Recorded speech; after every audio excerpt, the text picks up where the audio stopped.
అదేవిధంగా inner ring road phase 3లో ఉన్నటువంటి encroachments అన్నిటికీ దాదాపుగా 6,70,00,000 రూపాయలు కాంపెన్సేషన్ పే చేసి అంతా క్లియర్ చేశారు రామాంజనేయులు గారు.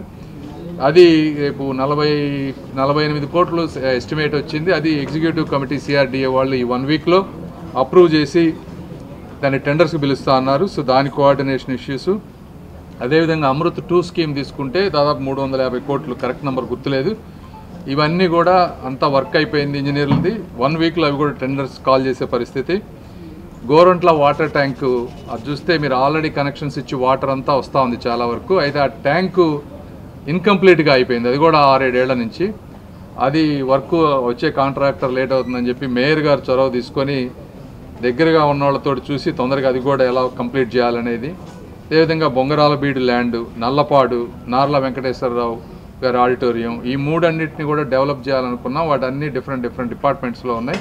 అవన్నిటిని మున్సిపల్ కార్పొరేషన్ పరిధిలోకి తీసుకొచ్చి వాటిని కంప్లీట్ చేసే విధానం.